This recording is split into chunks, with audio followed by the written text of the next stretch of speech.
We're coming in this evening with some relationship chat.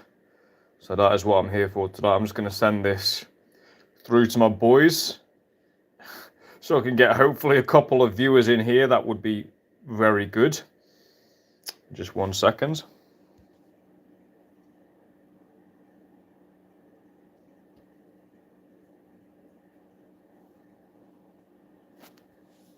Okay, so back in the building.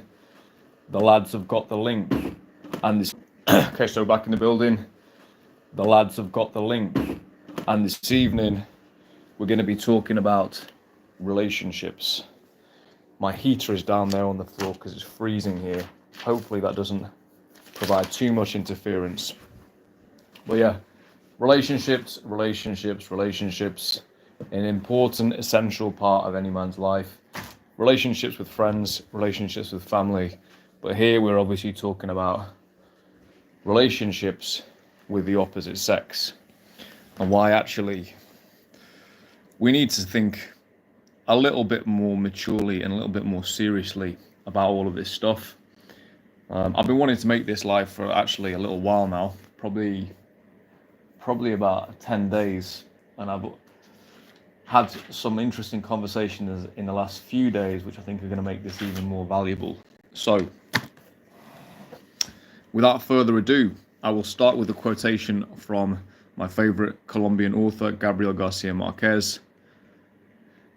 It's not just age that made love dangerous. Love has always been a game of life and death. Okay, so that's Gabo Marquez. Love has always been dangerous. Love has always been dangerous.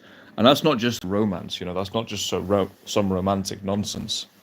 There's many places in the world where people legitimately kill each other over love affairs. Legitimately. Like Latin America, leading cause of death. Not really, but that happens quite a bit. People kill each other over love affairs.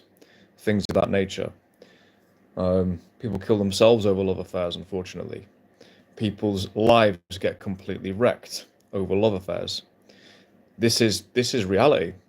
And even people who are very calm, controlled, professional, love will take you into some crazy places, and it's painful. It's painful. You get into things and you get battered and bruised up, even if it's not that serious. Even if it's only been going on for 6 months, you'll be surprised how fast the human entity, the human ape, will bond to another person. Okay, so that's what we're going to talk about here.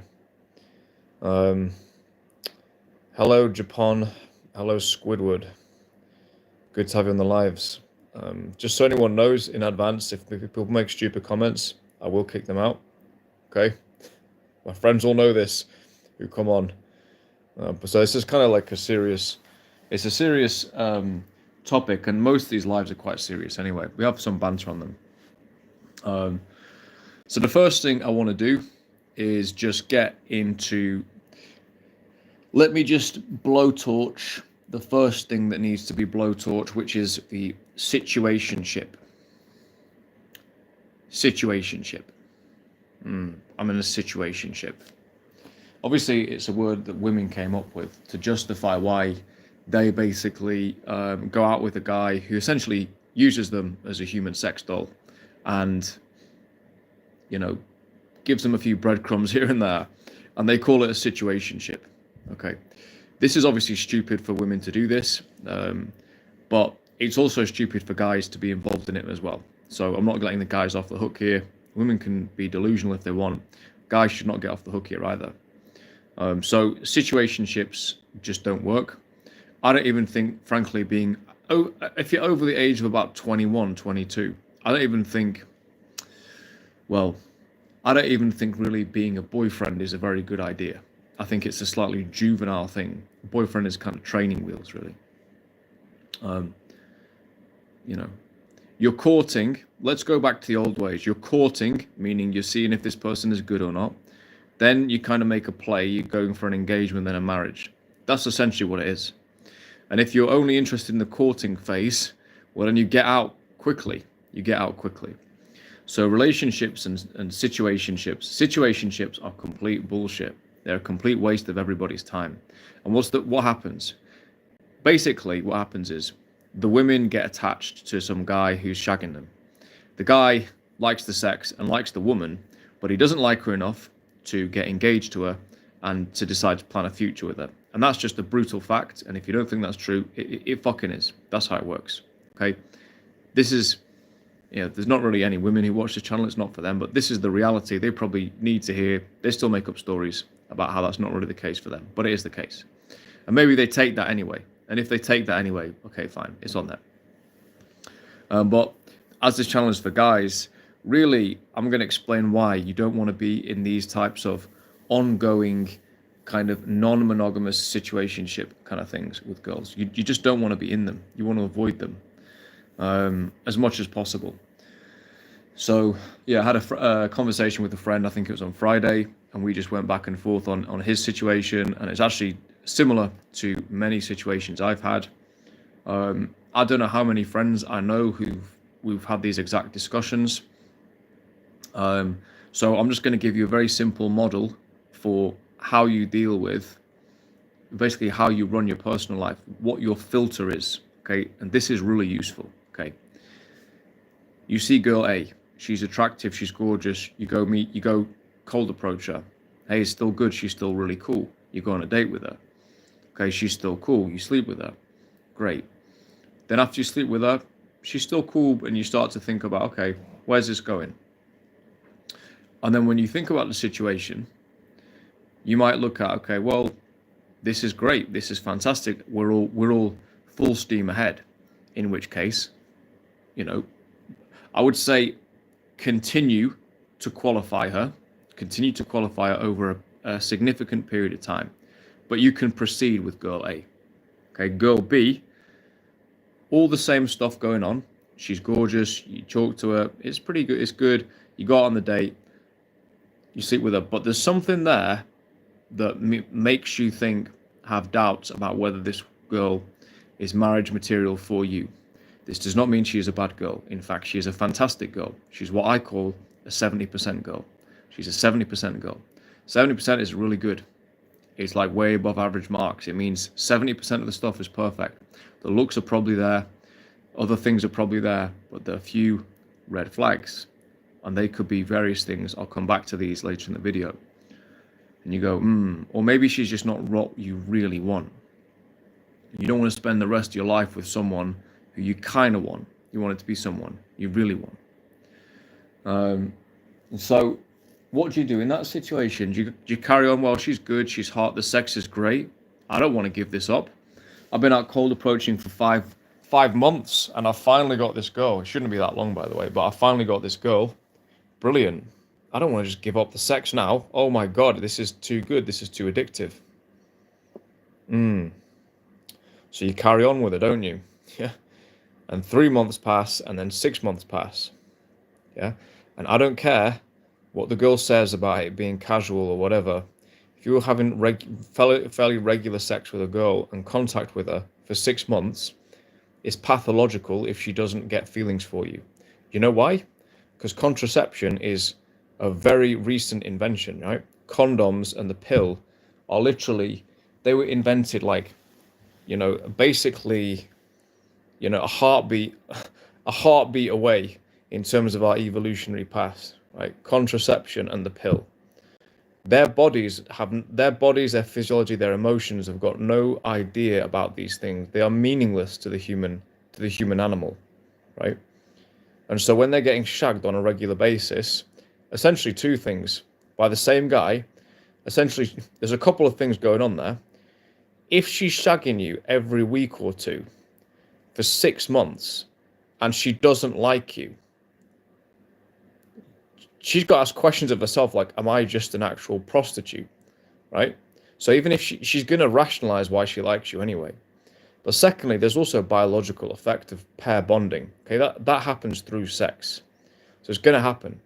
It's going to happen. So if you go past the 1 month mark, and sometimes it's less than that, you go past the 1 month mark, be prepared for pair bonding to happen. Okay, and if you're going on 6 months with a girl, This is how people fuck themselves up. You're going on 6 months with a girl, you have no real interest in her long term, but she's hot, the sex is good, but you can see where the problems are. She's not a realistic partner. Of course she's going to get she's going to get attached to you, because that's normal. That's what a normal woman should do. A normal woman should not be able to shag a guy for 6 months every week and have no feelings for him. Even if at the start she doesn't, after 6 months, I would say it's fairly pathological if she doesn't, okay? A woman can only be pregnant with one guy at a time. Yeah, you can shag lots of different girls, you can impregnate lots of different girls, but a woman can only be impregnated by one man at a time. So even biologically, just on that basis as well, she should pair bond with a guy who's shagging her every week. Because why? Well, because as I said previously, there was no contraception in our evolutionary past. So really, she should be in love with you.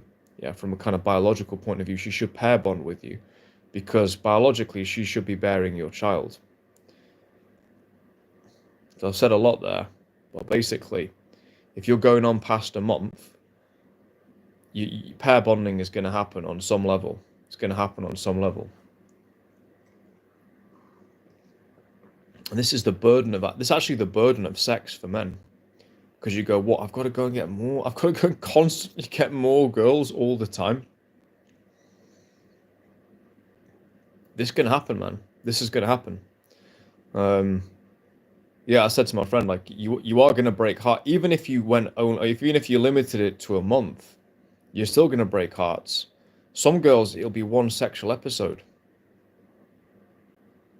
Yeah. It's unpredictable as well. Sometimes you think, well, if the girl's a complete freak, she's shagged loads of guys. Sometimes it doesn't matter. Sometimes it doesn't matter. Now, usually, if they don't see you as a future prospect, normally they're intelligent enough to bow out themselves after 3 or 4 weeks. They normally will. If they don't see you as a future prospect. But if she sees you as a future prospect and you don't see her as a future prospect, then 4 weeks, 5, 6, maybe tops. 6 weeks is a that's a hard limit, to be honest. You got to get out, man. You got to get out. And that doesn't mean you just discard women who you think you've got actual potential with. But if you know for a fact, for one reason or another, and it could be anything, it could be, your life paths just clearly don't line up. There could be something physical that you just don't like about her, that you can't really get over. There could be something about her personality or psyche, whatever it is. Right? We know what these things are. You got to get out. You got to get out within a month, 6 weeks. That's basically a hard and fast rule. Now, I've not obviously followed this rule, which is why I can make it, because I've fucked up so many times on this. I couldn't accept the reality. An older guy told me this when I was about 35. He said, dude, you're living in fantasy land. You need to limit it to between 1 and 5 sexual episodes and no more than that, because you are leading girls on if you go beyond that. I thought I could go down this route where I'm this kind of, mystery figure who swans in and out. He's a kind of dark prince or whatever. He comes in, he gets the emotional stuff, he gets the romance, the excitement, he gets the sex, and he disappears off again, and he just does this forever.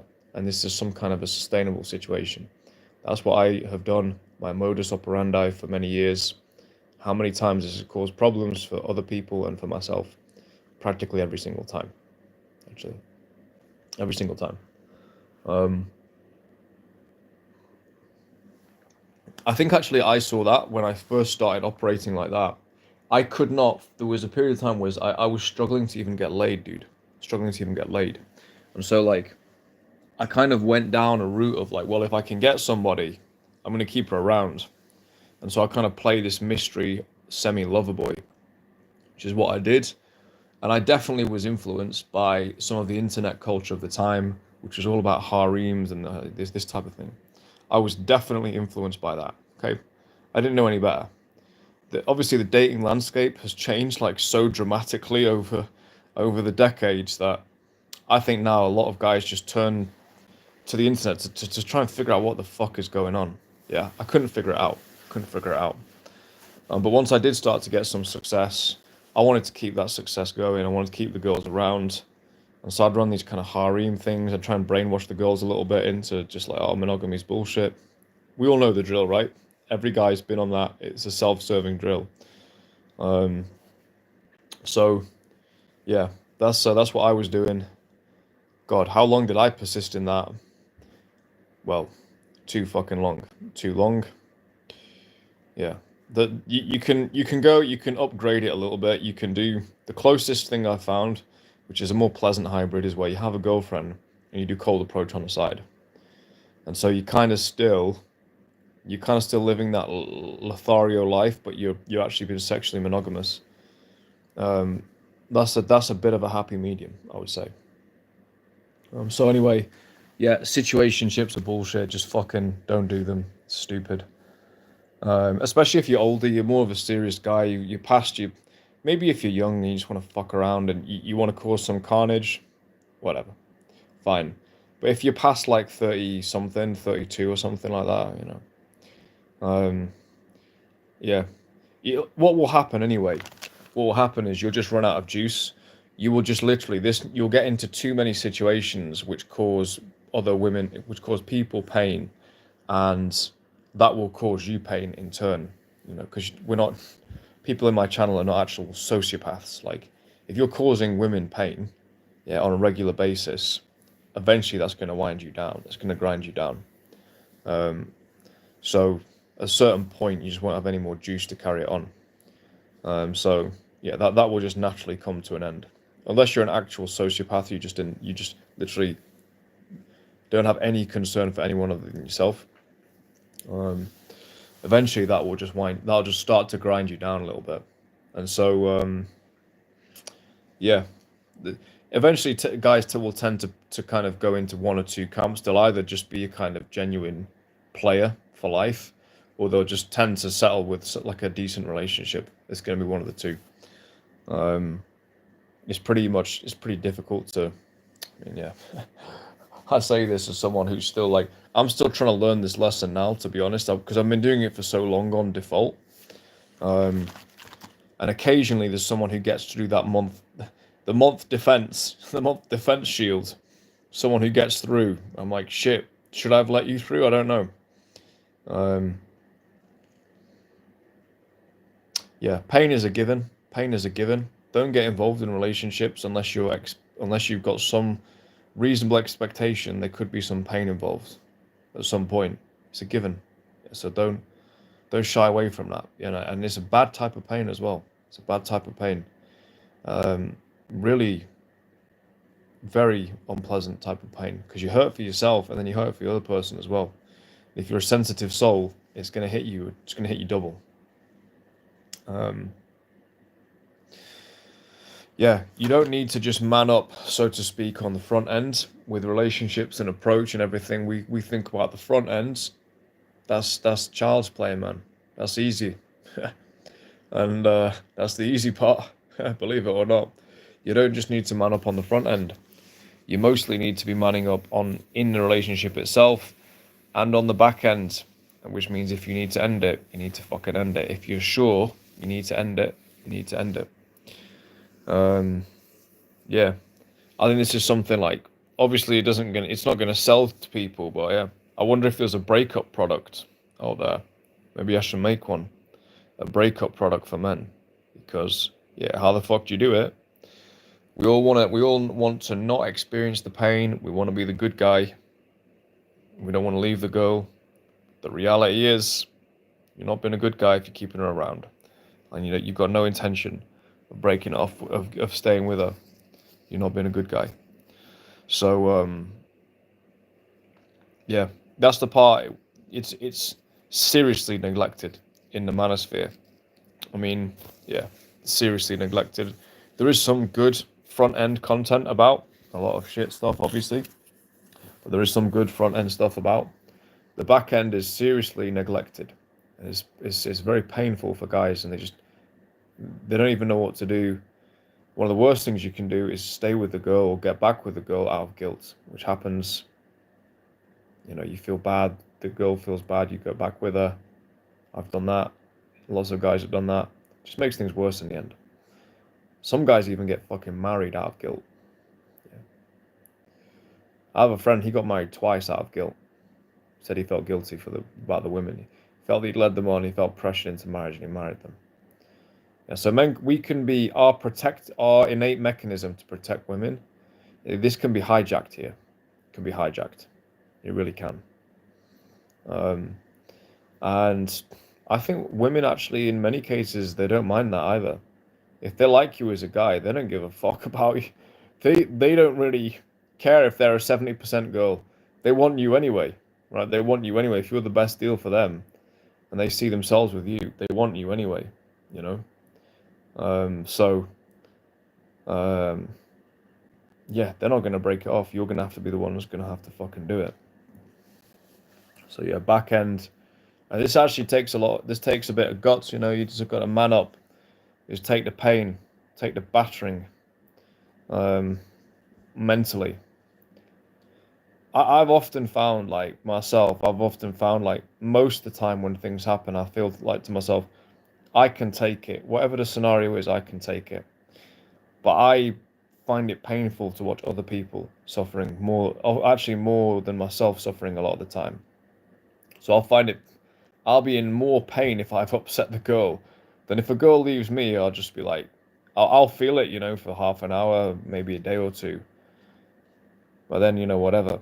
Whereas if I feel I've caused the girl pain by breaking it off with her or something, in a strange way, but it's real. It hurts me more than if someone hurt me, so to speak. It's a strange one, but I think a lot of guys feel that. A lot of guys feel that it could be our protection mechanism kicking in for women. I do wonder if, in my case, you know, just my family situation and so on, when I was growing up, in a way, I mean, I saw my mum essentially being abused, essentially, like, not, yeah, I mean, but basically what I saw, mental and physical abuse. So it's like, yeah, that's not something I want to inflict on someone else. So any type of scenario where I feel I'm doing that, maybe it hits me more, but maybe not, because I think other guys who didn't have that, I think it might even be genetic, you know. I'll leave that out there as a possibility just for myself to consider. But I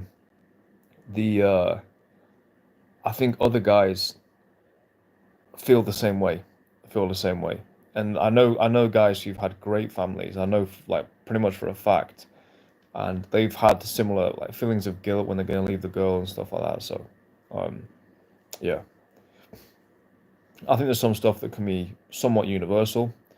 I know there's some guys though who don't feel any guilt at all for leaving a girl. I don't know what that's an interesting one as well.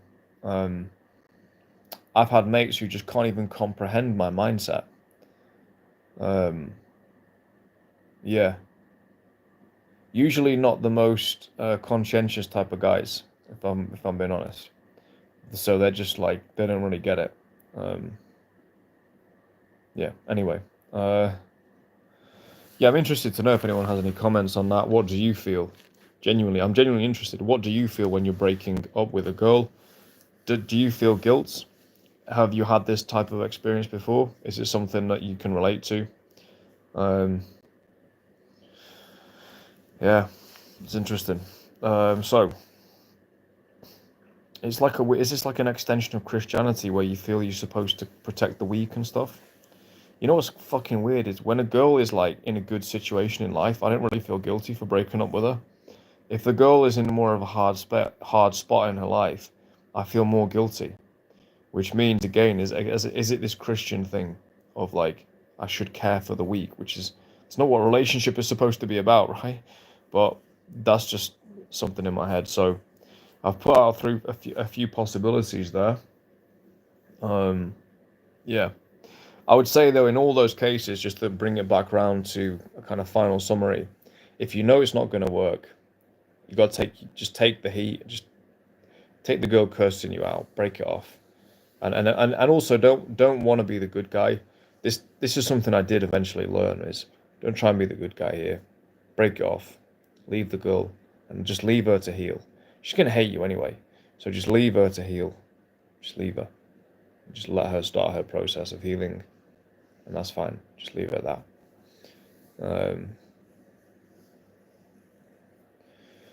So what else did I have here? Yeah, back end guilt. Yeah. In terms of relationships as well, a lot of people just have got no model for what a good relationship is, because they just might not have had one from their parents. And I would say it's fairly simple. As a guy, you have to have a backbone, you have to stand up for what you think is correct, regardless of the consequences, and you have to be willing to walk away. And then you also have to treat her well at the same time. If you do both of those things, you have, the loving side and then the strong side. If you have those two within you, then you're going to have a good relationship. If you're just a lovey-dovey yoga teacher, yeah, the girl eventually is going to grow to resent you and hate you. If you're just a pimp tyrant, again, you're going into an abuse situation then. So that's not good either. You need the loving side and the strong side, and that's it. That's it. That's the perfect man. Okay, it's actually very easy. Yeah, and a bit of charm and banter with the girl as well. Maybe that's the third leg there. And that if you have that, girls are going to fall in love with you, okay, and they're going to stay in love with you and they're going to stay loyal to you. A lot of people don't have that with their parents. A lot of people have, like, I don't know, like they say their dad was a simp or something. Just didn't, the boomers were not taught correctly how to put down boundaries at all. The men, for some reason, maybe they were raised at the height of like liberalism, post-war liberalism. I think it's probably just as bad with following generations as well. Yeah, I think this is something with the working class as well. Didn't understand this as well to the same extent. That definitely the old nobles, the old aristocracy, those men did not fuck around at all. They knew exactly, their position and how to, whatever, just basically stay strong. But yeah, you need the balance. You need the balance. Don't want to go off into European history of European nobility here.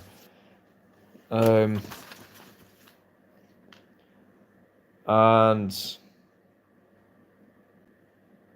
yeah, so you basically, a lot of people are not going to be able to follow the example of their parents. And if you feel yourself dipping into that, you have to have a word with yourself. I think that's definitely not something I really feel too much, to be honest with you. You see interesting patterns though, like a girl I was speaking with recently. We've had like an interesting time. She broke it off with me a couple of years ago, and then she randomly contacted me 6 months ago. Her history is interesting. She lost her older brother, who's about the same age as me. He's 5 years older than her when she was young. No, she'd have been about 17, and she really looked up to him, and he was just kind of like, I don't know, a very special figure for her. And she's got a younger sister, an older brother, and a dad. Her dad's dead now, and a mum, obviously. And I always wondered. I was like, I have a very slight older brother teasing his younger sister with this girl, and I'm an older brother anyway, so it's quite good banter. But I would just wind this girl up on a constant basis, and it was a very nice dynamic that we had, and we still have even now. I wonder if there's an aspect of like me filling. Obviously, she's not shagging her older brother. We're not talking about incest here, but there's a kind of psychological thing going on there. I think a lot of that can happen. I've also dated girls who've like maybe had like an absent father or something, and I kind of fill in that role a little bit, especially if they're a bit younger than me, like 15 years younger or something. Sometimes the girls like, there's one girl I dated, her dad, I was 37, her dad died when he was 37. I was like, that's kind of interesting. So yeah, that can go on. There's all sorts of fucking shit that can go on, right? With women's psychology, with like family and stuff. But yeah, obviously it's not a requisite. Um, I find I get on quite well with girls who've had some male energy in their life. I think is quite a good thing in general. If they've not had any of that in their life, I just find them a little bit weird. It's just a bit pathetic, really. Um, Like if they've had older brothers or something like that, or maybe a strong father, or at the very least like male cousins they used to play with and stuff like that.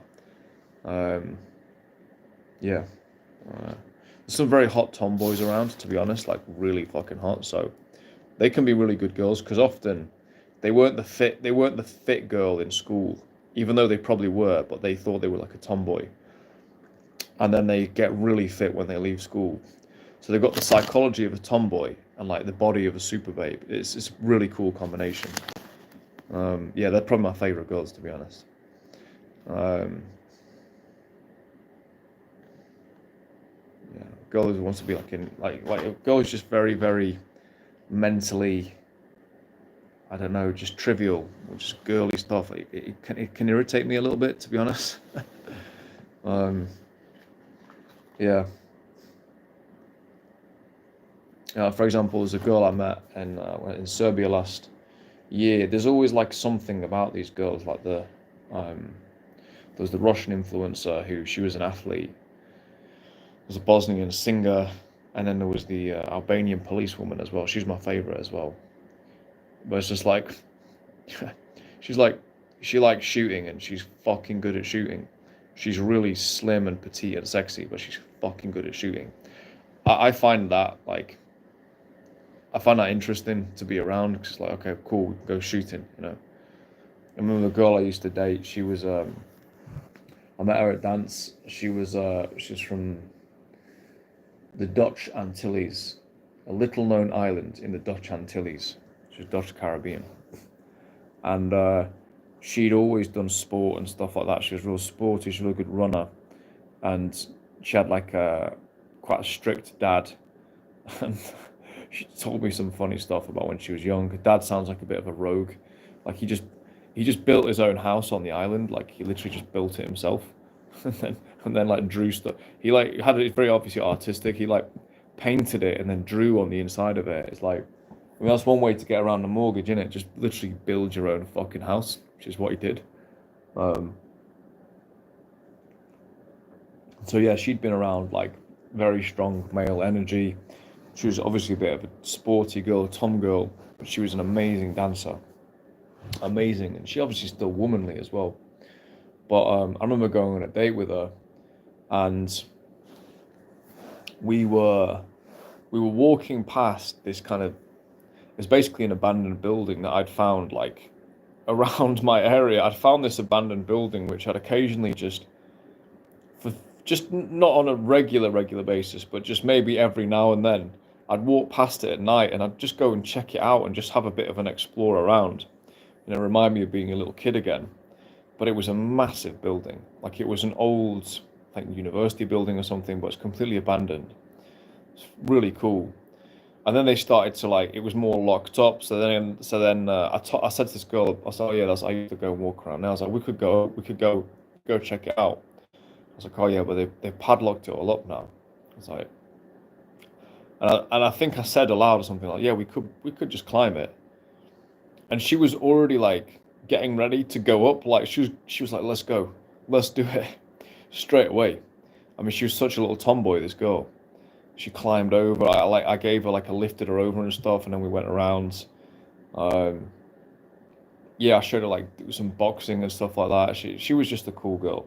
She was a really cool girl. I had an amazing time with her.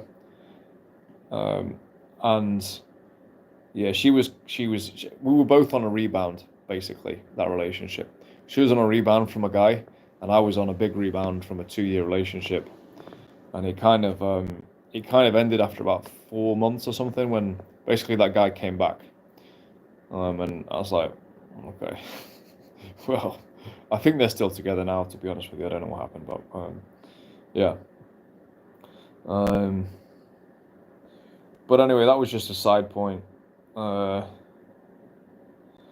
so yeah, examples from parents. Yeah, male influence for me anyway. Spoiled girls, give me a break. We're gonna get into like what types of girls I think make a really good wives, and it's not what you think. Um, so stay tuned for that. If you're the one person who's tuning in, uh, Conditions for marriage, okay, in the modern world. I think I talked about this on a previous live. I said I thought Muslims are very smart in the way that they, as a group, were giving men a lot of things to buy into in terms of marriage. Yes, you'll give up your freedom, but you're going to gain all of these things as well. And you'll gain a hot virgin wife, and you're going to gain access to a community, you're going to gain economic opportunities, X, Y, Z. You're also going to have responsibilities as well. And I'm not saying they all work as one big team, because they definitely don't. But there is an aspect of this that's real. There is an aspect of this that's real. The buy-in for men in the developed world, unless you want to, if the only buy-in, in my opinion, is children, which I just think is sensible to do. But I don't honestly see. Yeah, anyway, this is not really the channel where I talk about stuff to do, like the negative stuff, but the buy-in is not ideal, I think. Now, in terms of like the developing world, that's almost like, I would say, the optimal scenario for guys. It's going to sound a bit fucked up, but let's say you're a Western guy, you've got Western money, you've got Western income, and you go out to somewhere which is the quote-unquote developing world, which, by the way, nowadays, a lot of that has actually overtaken the West. I can tell you that for certain. I can live back in Sheffield at the moment. What the hell all this money here is actually doing, I've got no idea. You know, the roads are shit. Everything's shit, to be honest. People have been taxed a lot. The country's, everything's expensive. It's like expensive prices. And it's honestly, it's lower quality of life than North Macedonia, which is one of the poorest countries in Europe. It's not even, it's so bizarre. So the rest of the so-called developing world has now basically caught up. It's basically caught up. People in people like places like the UK who never travel outside Western Europe, they've got no fucking clue how good it is in other places like Serbia, North Macedonia. There'd be two good examples. Dominican, heard really good things about Asia as well. All sorts of places. So you can actually have, should we say, a bit more of a traditionally minded woman, and you can also have greater spending power, which is going to be good for your future family. If you've got this hybrid Europe, US / developing world lifestyle, you can actually do pretty well for yourself, in terms of the profile of the woman. So that can be a good angle. You can almost be like the king, you know, you're marrying your lady, whatever, and you can kind of live like that a little bit more easily. It's not to say that it's like a complete walk in the park, because in some places, even in the developing world, if you want to live a really tip-top life, it's still expensive. Yeah. Okay, so I'm blistering through these points now. The next point here I've written down is slavery of marriage and children. It's quite a sad thing to say, that is. The slavery of marriage and children. It is a depressing thing to say, but the observation I have in the UK of people who are married with children, I'm sorry, it's fucking slavery for a lot of men. I just can't, I don't see, there's guys like, they're doing like all of this work, they're working the same as, or if not more, than men in previous generations, and now on top of that, they're doing like fucking domestic shit as well. They're women who, I mean, non-competitive, man. I don't even want to go down a rant like this, but it's astonishing to me to watch. It's like, dude, you're making XYZ and you're fucking cooking? Really? Really? And the girls can just divorce you. It's slavery, dude. It's slavery. You got to be very careful with the type of, and I'm going to get onto screening in a minute. This is where men fuck up. So, yeah, this section I might even just cut out and make into a separate video. Screening is the most important thing. If you're in the West, you have got to fucking screen. You've got to screen really hard. Yeah, because the bad egg can fuck you up permanently. And this is why I say slavery, you got to be very fucking careful. How'd you get out of 2 children, 3 children, a mortgage. How do you get out of that problem? By going into an even bigger problem, which is the divorce. So if you're getting problems there, you are so fucked, it's almost unbelievable. It's almost unbelievable. The amount of pain and anguish and difficulty you're going to go through to get out of that situation, you are fucked. And the children, obviously, you can never get out of, and you shouldn't want to either. But you are totally fucked if you're in the wrong situation, especially here. So, okay, fine. Does that mean you shouldn't get married? No, obviously not. That's for some guys. This is the best option: is marriage, children, etc. But what does that mean? Am I saying two contradictory things here? I'm saying it's like slavery in some cases, all these downsides potentially. You've got to be aware of them, but you need to screen. Screening is your solution here. Screening. Yeah, you need to screen. Said this like plenty of times. You need to marry an asset, not a liability. Your woman needs to be an asset, and she needs to be a massive asset. She needs to be your biggest asset before, she needs to be like, okay, your business is one thing, but aside from that, she needs to be your number one asset. Your number one asset needs to be your wife. Get that sorted, you'll have a good life. That's fucked. Your life is fucked. There's so many examples I've got of this. It's just untrue. And even if you can keep your business on the road, some guys have the divorces and stuff, and they keep their business on the road. The personal toll it takes on them, you see it in their face, man. They age fucking 50 years. Maybe not 50, but they age 15 years in 2 years of a divorce, 2-3 years.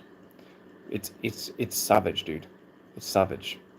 It's inhumane. It's inhumane. So you need to marry an asset. You need to marry an asset. And you need to screen her. So let's get into screening, because this is the most important thing that guys don't do. Okay, so I've actually had a couple of conversations with guys, actually in the last few days, where they've spontaneously said to me about a girl that they cold approached. They've spontaneously said, like, almost that they would marry this girl. And I'm thinking, it just goes through my mind, like, I don't dwell on it. I'm not going to call people out just in the middle of a conversation, but I'm thinking, you don't even fucking know this girl. You just fucking cold approached her. And it's like, the naivety astonishes me. It really astonishes me. Like, no, you would, if you would marry someone you cold approached, you've got to be fucking joking. You're living in a fantasy world. And I know we all just maybe say, well, I actually don't say things like that. But I wonder, do they mean it, or do they come back down to reality? I hope so, right? Just because you have good vibes with someone, you have good banter. Yes, you can tell a lot in your first interaction with a woman. There's magic around it. Love at first sight and all that business. Great. Let's just give it some time and just do some due diligence with this person, please. Okay, let's screen this person. Okay, my friend Christian talks about repulsion rather than attraction, which is you basically want to repel everyone who's not your person. That's what you want to do, so that your person is actually going to come through. All the filters, and actually you do the same all throughout your relationship. Repulsion doesn't stop at the attraction phase, it goes on. Because even if you're 2-3 months in and you're going, well, this is going great, you still need to be viciously yourself. Yeah, and repel. Leave me if you want. Leave me if you want. And the girl who is supposed to be your girl, she'll just be like, man, I love this guy. He's a complete bastard, but I love this guy. So, yeah. So he talks about your girl being an asset and how you need to screen her. Yeah, let's think about screening characteristics. What is it you need to screen for? I would say number one for me would be happiness. Is she a happy person? If the answer is no, she's going to be bringing unhappiness to you, my friend. Is she generally a happy person? Doesn't have to be like... I would say it's one of the most attractive qualities in a woman, is that she's happy. It's really one of the most attractive personal qualities a woman can have. She's happy. She's a happy person in general. It might even be the most attractive. Yeah. But anyway, massively important. Massively important. Okay. If she's depressed, if she's got medical depression, she's got all of these mental issues, at some point, there's a decent chance that's going to hit you. And that's a difficult one because in many cases it's not the girl's fault. You know, they may have legitimately been in situations that are just very difficult, and they went down and they couldn't handle it and they spiraled down, and then they get out of that situation and then they're able to move on up. Yeah, I've had a girlfriend like this. But yeah, she told me some stuff and I was like, I've actually had a few girlfriends like this. But one of them, she told me something. I was like, I'm glad she told me, but that's a massive. What you just told me it's a red card, really. It's not a red flag. It's really a red card. But yeah, she had a bad situation. She had an awful situation that she was dealing with. I mean, any human would have been. It would have been inhumane, actually, for that girl not to have had some type of mental breakdown. And when she got out of that situation, she did move on and she was much happier. But there was always a doubt in my mind of like, what's going on with this girl? I need a happy person, basically. So yeah. So happiness, mentality, being mature, being psychologically mature. It's nothing to do with age. You have a 50-year-old who's got the brain of an infant, right? A 70-year-old with the brain of an infant. Absolutely nothing to do with age. Emotional maturity basically means they don't live in a fantasy land. They live in reality. It's just, for me, like the so-called like woke girls and stuff like that. Like to me, the biggest issue with it is it's just immature and idiotic. I don't have fucking time for it. Life is too difficult for me anyway. There's too many demands without me trying to play up to some stupid game, trying to, protect some 14-year-old's brain, like with a girl with the mentality of a 14-year-old when she's 26. It's just idiotic to me. Yeah, that's why, there's a lot of girls in the West are obviously like that. Not all, actually. There's a lot of girls who aren't, but there's a lot of girls who are. I just can't be bothered with it, so I just don't have any time for it. So maturity and understanding how the world is, again, that's big. That's like almost top of my list. And because I'm that way myself, I just don't tolerate someone who's not, really.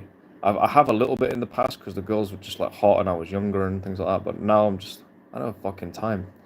And again, repulsion. I can repel and I can screen for girls who they get it.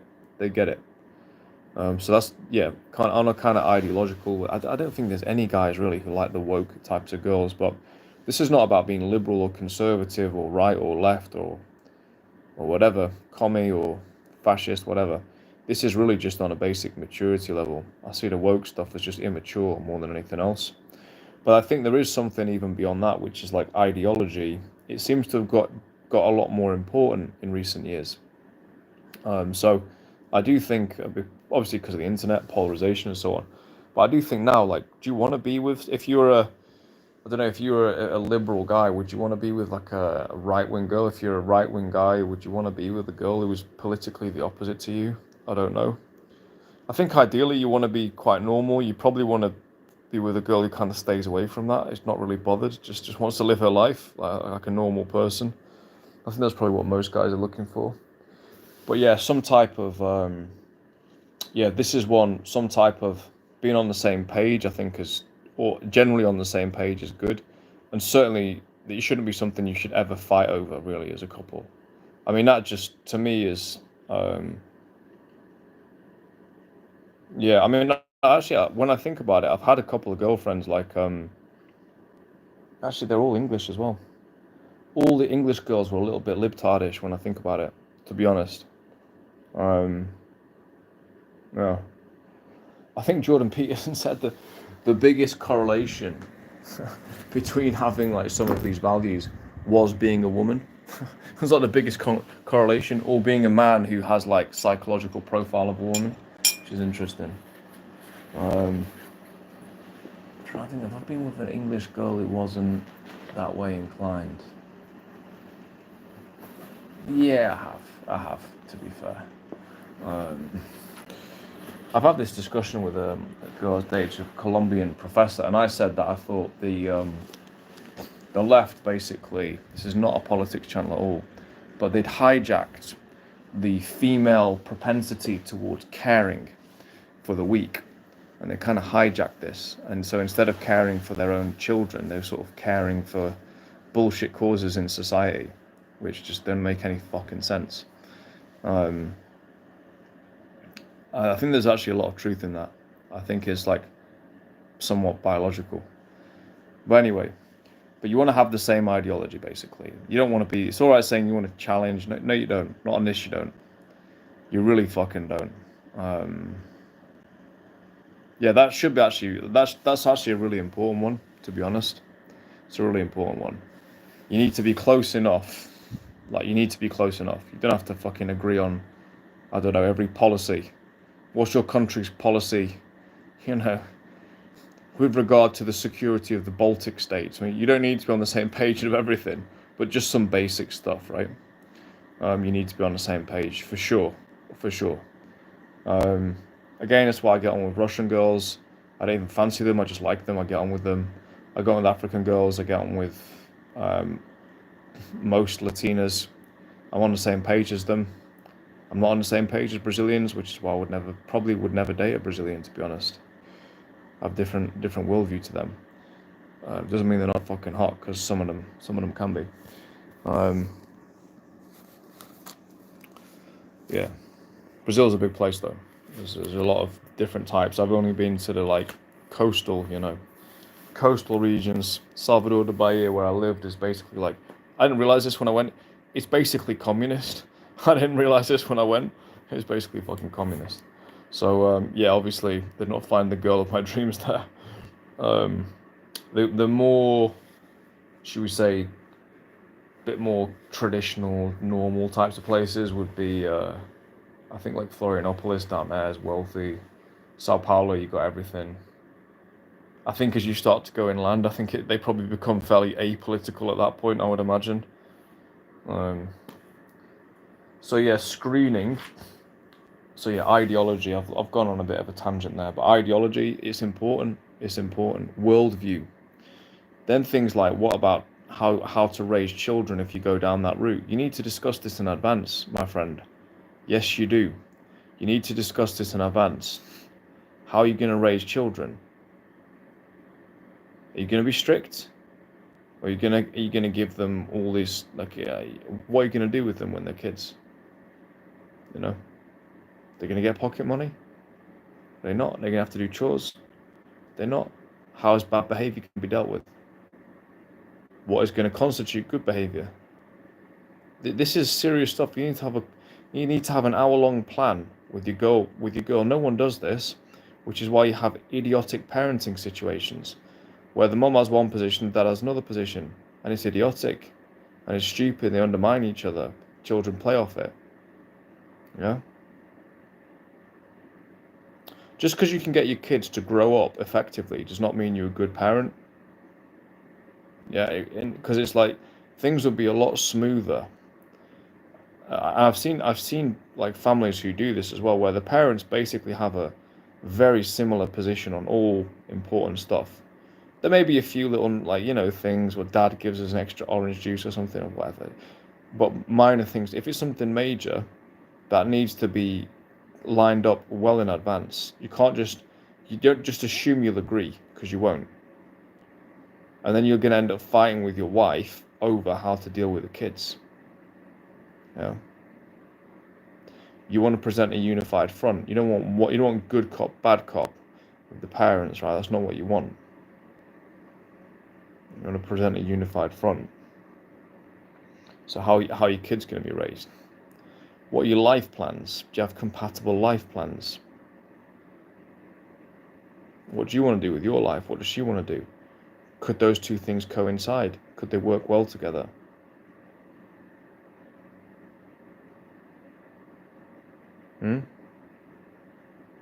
Yeah, now we're starting to screen, aren't we?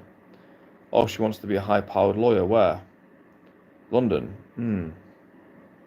I'm not really into that. Okay, well, maybe we don't have compatibility then. The logic of life, the brute logic of life, will supersede any feelings you have.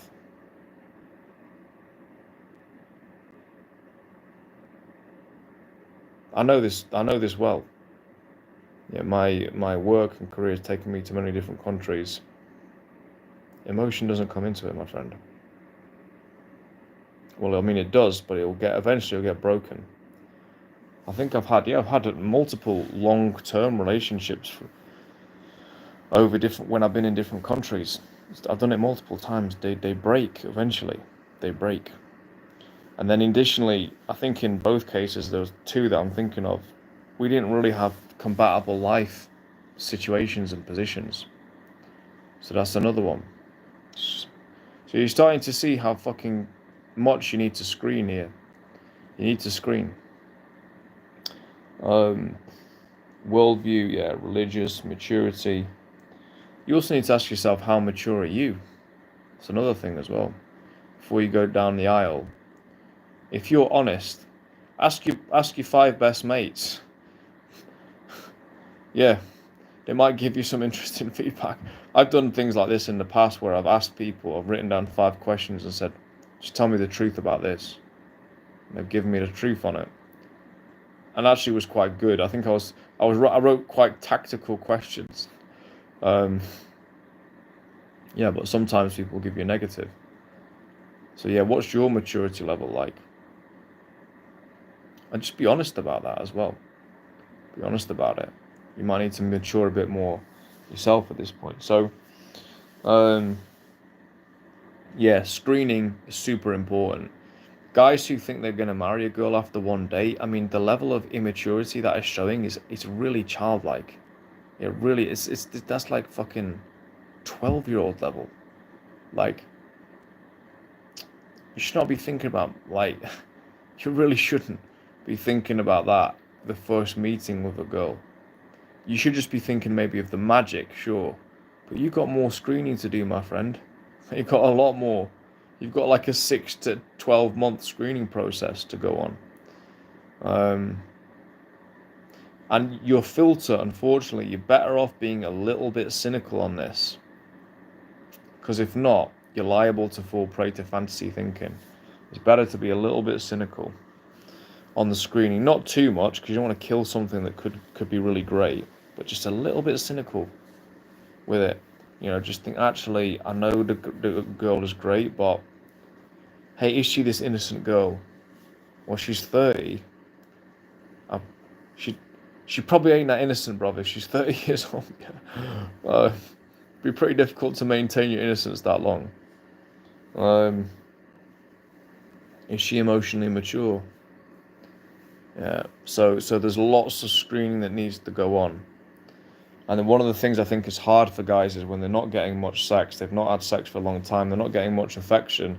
As soon as they get a bit of, in the words of a friend of mine, an older friend of mine, as soon as they get a bit of soft tit, they're done. They get married, and it's like, well, you might have just screwed yourself here, mate. You might get lucky, but you might have just screwed yourself with your lack of screening. Yeah. So I'd say, I mean, that process could be ongoing. I'd say, like, for example, a girl I've been kind of, how shall I put this?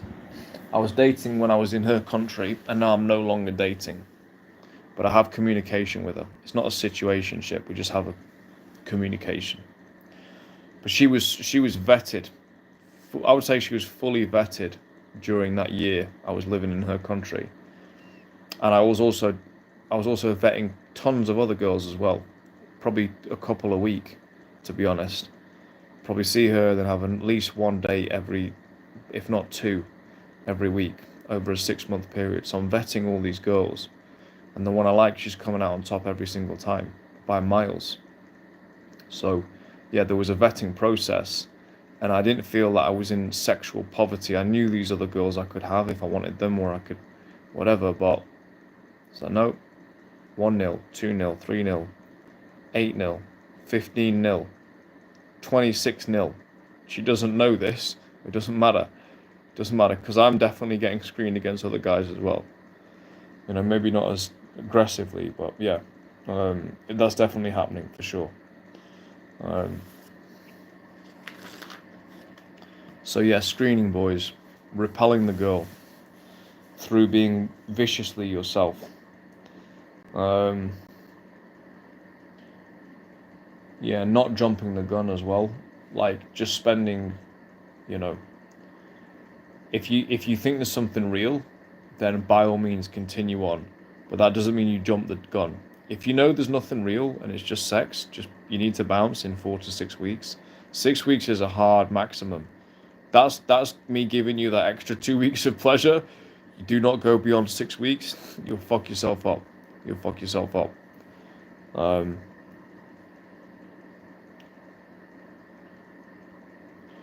Anything else here? I've actually gone through a lot of material there. I do think this has been a good live. I will say that. Yeah, the last little thing I'm going to say here is, as you go through life, you basically, as the longer time goes on, you will realize I've only got two viable options. One is to go down the kind of serious relationship route, hot and heavy, dark monogamy, or be a playboy, a husband or playboy, right? But even if you want to be a husband, you want to be the way I've just described there, or be a playboy. There really isn't like an intermediate between the two. You kind of got to be one or the other. You might go through one for a phase, then another for a phase, probably playboy, then husband, but those are your options. There isn't a third option. You don't get to opt out of the desire for female company. You don't get to opt out. Husband or playboy, dark monogamy or free and wild. Yeah, those are your options. And both of those could potentially be good options, with some, you know, trade-offs and so on. But they're both potentially good options. But this like no man's land that a lot of guys find themselves in, that's not a viable situation for any period of time. Cedric, thank you very much, mate. I don't know if you've seen any of my other content. I mostly talk about pickup and relationships, the pickup stuff. Oh, thank you, Cedric. Yeah, a lot of my content is related to actually approaching women, and I just recorded an infield on Friday, so maybe have a look at some of that stuff as well. But yeah, this kind of links to what I was just saying there, that your options are basically, yeah, to be the husband or the sex, you know, the dark, ravishing boyfriend, and have this dark monogamy with the girl, or be a playboy. There is option number 3 isn't really in existence. What? Go and be completely, for the rest of your life, go completely sexless. Well, that's not very realistic for most guys, is it? It's not. Most guys, they're just lying to themselves. They think that's going to be good. Or what? Just be like a pussy whipped husband, you know, whose wife resents him and then divorces him, humiliates him. That's not an option either.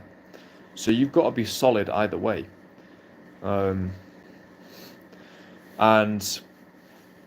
yeah, in both cases, I would say in both cases, you need to have a strong backbone. You need to be loving, and you need to have a bit of humor in both those cases. And I would say cold approach is very, very good way of developing for both of those scenarios. Cheers, Happy Balls Underwear. Thank you for the comment. I think you need to have some. I don't like the word game, but it's like what it represents is what I've just said there. Solid personality, loving with a sense of humor. In the case of actually approach, you need to have the skill to repeatedly approach. Let's say you want to be a playboy, right? You're going to take the playboy route because you go, look, I'm 27. I want to be focused until I'm 30, just on my business, right? That means you're also going to have to be a bit of a playboy as well, at least a little bit. You're going to want to have like maybe at least a few sexual episodes, like every few months or something, right? That means you're gonna have to go out recruiting. Yeah, it means you have to go out on a Saturday and go get 3 numbers on a Saturday, maybe the same on a Sunday. Yeah, and then you get back to work in a week and you follow up on these dates, right? You get, 15 numbers a month or something like that. That's you can have a personal life if you're doing that, right? And that is, in a way, it's a playboy. People have made out you need to have a harem of like 8 to 10 girls at all times. Bro, if you're building your life, that is just simply an impossibility. You can't have 10 girlfriends or 8 girlfriends and be building your life aggressively. That's just not real. It's not real. What's realistic is you have a girl for a few weeks, and you go, you know what, I'm not interested, and then in taking it further, you have some fun with her, and then you move on, and then maybe 6 weeks later, there's another girl who comes in, you have a one night thing with her, and then and then you move straight on, and then 2-3 weeks later, a couple months later, something like that, something else comes along. That's kind of what that playboy life is actually going to look like. It's basically going to be, to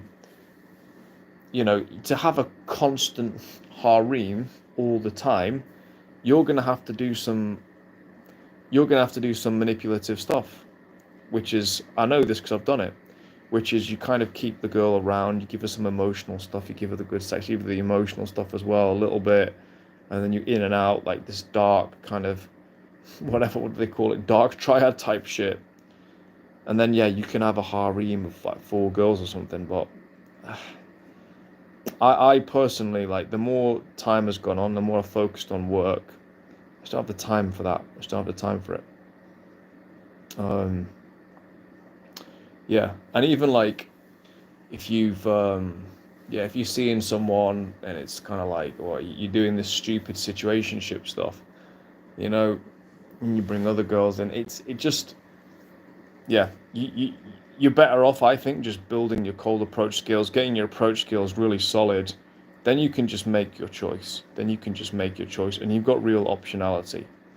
If you want, like, if I want to take a couple months out of dating, which I pretty much have to some extent did around about the December, January time, I was actually still approaching though.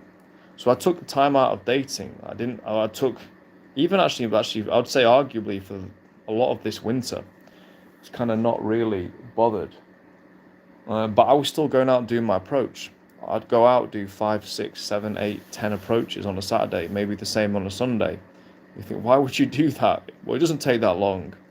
But it's also like, so when I want to come back in again, boom, I'm straight back in. And I'm even better than I was when I, quote unquote, exited the game for a couple months. I'm even better when I come back in. And so I'm in this kind of, it's just really kind of more a playboy phase. I don't think of myself in that way at all, in fact. But it's like, am I in the husband phase? No. So I'm doing more approach, I'm dating around different girls. But I'm no longer in this phase. I'm 39. I'm not trying to have like 6 girlfriends at the same time. That's just fucking stupid. I literally don't have the time. I don't have the time. But yeah, in either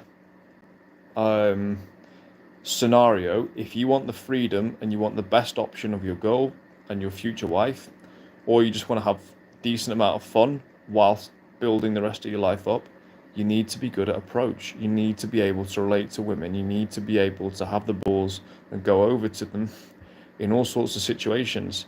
And I think the guys who actually develop themselves through cold approach, specifically daytime cold approach, I think it is one of the most overpowered skills in the world in 2025. I mean that literally. It's a joke. It's a joke how daytime approach can change your fucking life. It is an absolute joke. I was doing fine. I was doing more than fine from 27 to 35. So 27 to 34, 7-year period. I was hitting the clubs, had my own club promotion for 4 years. I was doing fucking amazing in that time. Amazing. I was so well. And I had professional careers, I had all these other things going on. When I look back, I'm like, man, that was some good times. The pandemic hits. during the pandemic. I turned 35 during the pandemic, left Europe, and I'm kind of like, I can't really do clubs anymore. I'm running out of juice. The clubs aren't even the same anymore. So I learned daytime approach. I eventually got trained in it by a guy who's a professional magician, right? He trained me to approach in the day. And I got good at it. I've been practicing it for 2 years, getting better and better. I've got mates who've done the same, right? So we've done all these approaches. We were out on Friday. And we just absolutely ran Manchester on Friday. I'm sorry, we just did. The way that I've been on nights out where we used to run clubs, where there'd be me and five mates, and we really would just take over the venue. We did that in a whole fucking city centre. It's like 4 of us. It was absolutely insane. It was insane. The scenes were insane. Me and then 2 entourage guys, and then another guy from another guy who's a new guy on his first day out doing cold approach. One absolute legend. He cold approached this girl in a she was in a Holland and Barrett. She worked in a Holland and Barrett vitamin shop. She worked there. It didn't go great because she didn't know what the fuck was going on, bless her. But yeah, that was awesome to see. Like, yeah, I mean, I'm not surprised. Like, because we're more experienced, we're just kind of like, well, yeah, obviously that's gonna be a tough sell. You could pull off, it's gonna be a tough sell. A member of staff in Holland and Barrett, but anyway, we just had this amazing day out, and I'm with these 2 guys, and like, if you just saw us 3, you'd be like, oh yeah, they're cool, they look all right, good guys, yeah, cool. And then you suddenly just saw us walk out into the street or walk into the coffee shop. It's like, wait, who are these people? Do you know what I mean? Who are they? Are they like, what's going on here? Why are they acting like this? You know, just like they run everything. They're just approaching left, right, and centre inside the coffee shops, just everywhere we go, chatting to everybody, approaching women everywhere, guys getting numbers, guys getting stops, just craziness. And it doesn't even matter if you, especially when you're with guys who get how it is. If they've just got the skills, like, it's such a fucking elite skill. It's such an elite skill. To be able to stop a woman apropos of nothing, she's in the street, you just see her going by, and you stop her, hey, excuse me, stop, and you go into a conversation with her. If it goes well, you get the number, you set up the date. And you know, that in and of itself is such an elite skill. So few guys can do that. Sorry, excuse me. It sounds easy, but how many guys can actually do it? Yeah, how many guys can actually do it? 90% of men on earth cannot do that. They can't. They just can't. And some of the stuff we were doing, my friend, he approached a girl in a shop. He didn't close her, to be fair, but I mean, it was just amazing to watch. I saw the approach. Had a full-on conversation with her in a shop for like a decent amount of time. I approached a 3-set, which was like 2 women and a guy. And then eventually, and like, they were walking away, and I approached them all, chatted to them all, and then, hey, to the girl, look, I'm interested in you. You guys together? What's going on here? And so that whole scenario,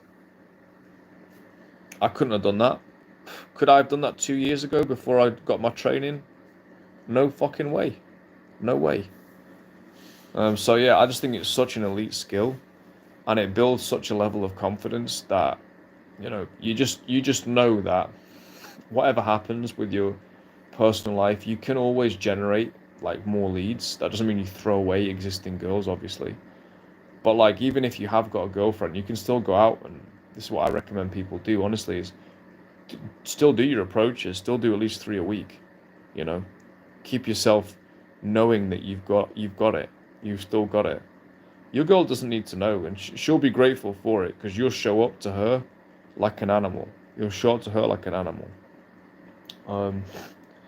But yeah, I just think cold approach is like, I'm such a fan of it. Daytime approach.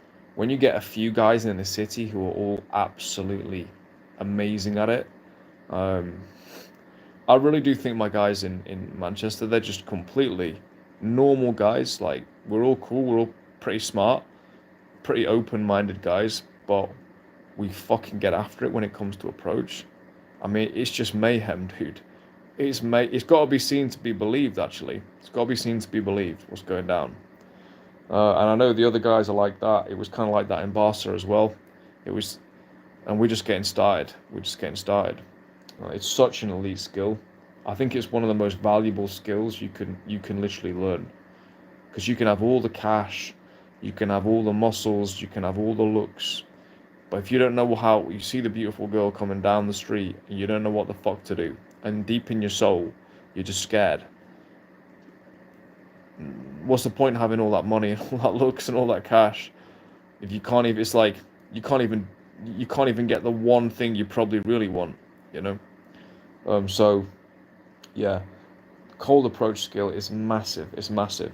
And there's guys in the entourage with, some of them have got a lot of money, some of them into, well into the millions, you know, and they've still invested in themselves to actually go and learn cold approach at like a premium rate as well, because I think they know, we all know that deep down, we all know there's something about the guy who's able to go over that makes other guys jealous, makes them feel insecure, but also kind of, with the real ones, like really piques admiration, guys who secure in themselves will look at that and go, man, that's fucking cool. It's fucking cool. So yeah, it just reinforces, the importance of approach, and it does link back to marriage and stuff like that. Because if you're the more women you're in front of, the more dates you're going on, the better you're able to screen. I've got a lot of confidence in the guys I know from my group who have gone into relationships. I've got a lot of confidence in most of them, because I think they've earned their stripes, man. They've earned their stripes. They know they can get it, and they're going into their relationships like in a completely different way to how many guys are going in. They're going in as a genuine selector. They're not going in cap in hand. And this is, what's the value of that? What's the value of it? What's the value of? I've thought this many times. The girl I met last year, I met her on a Monday. After I did a big session on a Saturday. I met a girl on the last approach of that session. I met a girl. I was dancing. I took this girl out into the street. I was dancing with this girl in the street. Because I was in South America, that we had some issues with her coming to my apartment on that night. So she came back the next day. She didn't have her ID with her, so she came back the next day, spent the afternoon with her. This girl was a creature. She was a creature. So I go out, so I've done 10 approaches, I meet this girl on Saturday night, dance with her in the street, bring her around the next day. Okay, it's the Monday, I go out and I meet another girl, I meet a few more girls, I met another girl on Monday night after a full day's work. Because of all this momentum from cold approach, and then I start, talking to her, etc. And this was early on in my journey. And wow, we had this incredible conversation, just very interesting, cool, vibey girl. Amazing energy about her. The next day I meet another girl who's actually frankly even hotter. Really like fucking Barbie hot, man, this girl. This girl was a Barbie. She was a brown Barbie, man. This girl was ridiculously hot. So like in 3 days I'm meeting this complete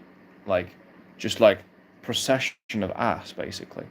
And I end up dating the middle one who's attractive, but she's not as attractive as the third one, but she's probably about the same as the first one. And it's like, yeah, I chose her because I liked her personality the most. We got on really well. She's still fucking fit. There was an even fitter one, but that's okay. Like, it's kind of like, yeah, it's okay, She had other things that actually put her above overall as an overall package. Definitely put her into number one spot. And then it was a good decision. The sex became amazing as well. But I'm like, what's the value of the fact I cold approached her in that relationship? What's the value of that to me? That's a massive amount of value. We still, even months later, she would occasionally bring up that approach. And it wasn't even a great approach, man. It wasn't a great approach at all. It was actually not that great, but I still fucking did it. I still did it. Yeah, and it's like it's a point of conversation. If I were to have children in a few years' time with that woman, I've got that to reference back. What is that worth? As compared to we met on Tinder, which is almost, on some level, it's still shaming. I'm sorry, it just is. Like, oh, Mummy met Daddy on Tinder. Oh, that's great. How did you meet? Well, your daddy saw me actually walking with my 3 friends, and then he disappeared around the corner, and then he came back again, and then he spoke to me, which is what happened. And my 2 friends were there, but he just kind of ignored them. And then we started talking, and he seemed to be checking out my legs a lot. And he said I was well dressed, and he chatted me. And then I said, why don't you come to my... she was working that weekend in this bar. She said, oh, why don't you just come in, say hello? And so we got on really well, right? What's the value of that story compared to the fucking Tinder story? Like, literally, what's the monetary value? 10 years down the road, if I were to say I'm now 50, I'm with this girl, I've got a 5-year-old daughter, 5-year-old, 6-year-old son, and they start to ask questions, or 15 years down the road, what's the monetary value of that compared to Tinder? If I was the Tinder dad, how much would I literally pay to be the other dad? I actually don't even know. I'd probably say I'd pay quite a bit. I'd probably pay 20 fucking grand to be like, yeah, because I want my son to see me this way. I want my daughter to see me this way. Easily worth 20 grand. To me, anyway. Yeah.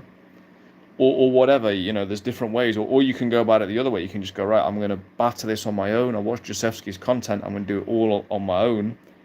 But you're not going to get it for free, my friend, because you're going to have to put in reps. You have to put in hours. It's going to take some time.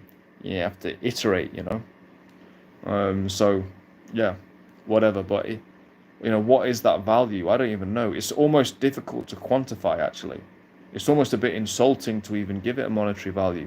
It cheapens it, to be honest, because it feels like something that's more special than a monetary value, So yeah, long live cold approach. It's definitely improved my life massively. Moving and someone even who's done it so much in the night, I don't think, even if I stay single for another, I first did my first nighttime cold approach when I was 15. So I'm 39. That's a quarter of a century ago. I don't think I'm ever going to be able to catch up on that nighttime experience in the day. But I've still come a fucking long way in the day, man. Seriously. So yeah, long live cold approach, long live the daytime, long live the entourage. I hope it's been a valuable discussion, guys. We've gone in, I talked a little bit there about, just about what I think is the most valuable skill, one of the most valuable skills in the world, which is daytime approach. If it's something you're interested in, you can see demos, etc. on the rest of my channel. There's going to be more demos coming through, there's more stuff coming through. We're going to keep going. We're going to keep building this. To Brothenia, my friends, hopefully this has been good. Have a fantastic week. Josefsky, laku noc, bonsoir, buenas noches, boa noite.